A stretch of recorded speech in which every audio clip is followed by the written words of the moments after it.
There's nothing more discouraging than pulling out your mixer for a big baking day, only to realize, once again, it's not built for the job.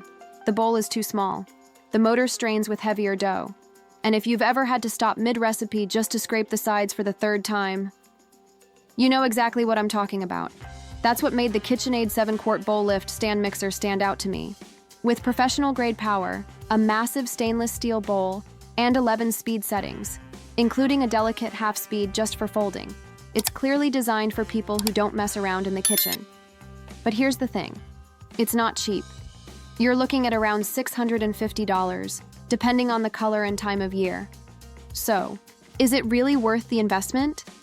If you're baking more than once a week, cooking in big batches, or just tired of wrestling with a smaller, underpowered mixer, this full review will help you decide.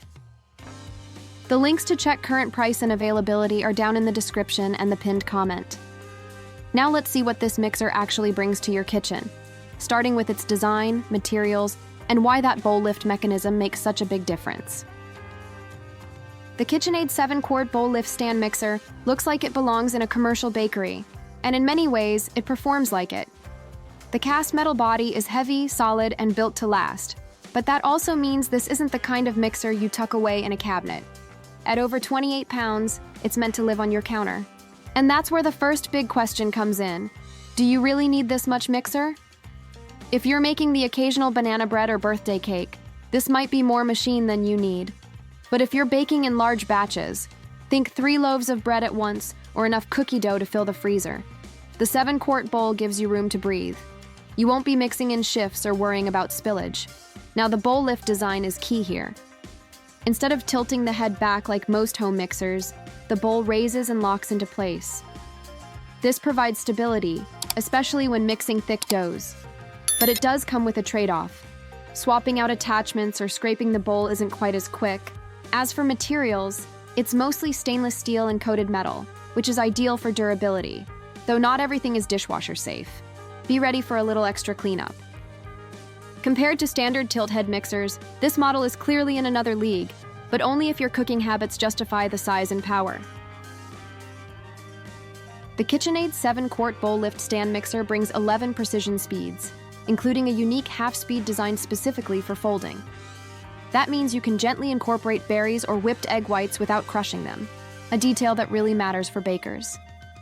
In terms of raw power, it has about 2 times the power of KitchenAid's classic tilt head models when mixing dense ingredients. That makes a big difference if you're kneading bread, working with thick cookie dough, or shredding cooked chicken.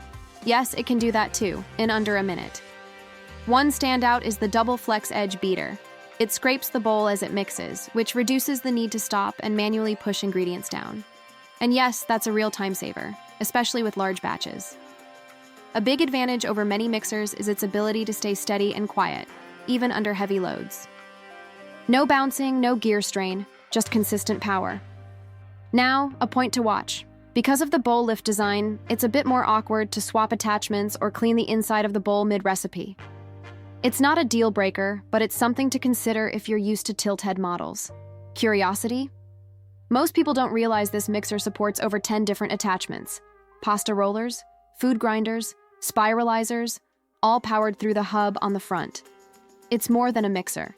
It's a kitchen tool set in disguise. To get the most out of the KitchenAid 7-quart bowl lift mixer, the key is understanding how it works best. Start slow. The half-speed setting is perfect for beginning your mix, especially with dry ingredients. Then, gradually increase power. Don't rush to speed 10 unless you're whipping egg whites or cream. Let the mixer do the work.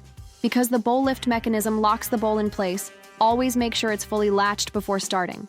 That not only ensures stability, but also protects the motor. Now, when it comes to cleaning, things are a bit more hands-on. The stainless steel bowl is dishwasher safe, but the coated attachments, like the dough hook and flex edge beater, should be washed by hand to preserve the finish. Wipe down the mixer body with a damp cloth and avoid using harsh cleaners, especially around the control panel and speed dial. As for durability, this model is built like a tank. The metal gears and housing are designed for years of use, but here's a pro tip. Avoid overloading. Stick to the weight recommendations, especially for bread dough, and don't run it at high speeds for extended periods. That'll keep the motor healthy. One more tip. Store the attachments in the bowl when not in use. It keeps everything together and protects the beaters from damage in drawers. In my opinion, the KitchenAid 7-quart bowl lift stand mixer is worth it if you bake often, cook in large batches, or want one machine that can grow with you. It's quiet, powerful, and stable, especially with heavy bread dough or big recipes. The reviews back that up. Users praise how it handles everything from cookies to meringues to mashed potatoes without strain. The 11 speeds, double flex edge beater, and attachment hub make it more than just a mixer. It's a long-term investment for a serious kitchen. That said, in my opinion, this mixer might not be worth it if you're just making the occasional cake or whipping cream once a month. It's heavy, large, and not as simple to clean as a tilt-head model. One reviewer with over 50 years of baking experience had their unit stop working within minutes. A rare case, but a reminder that no product is perfect. So here's the bottom line. If you value performance, batch size, and versatility, and don't mind the price tag or the counter space, this one's hard to beat. But if you're a casual baker, you might find a smaller, less expensive model fits your needs better. Let me know in the comments. What's your go-to recipe you'd put this mixer to the test with? And if this helped, don't forget to like, subscribe, and check the links below for pricing and availability.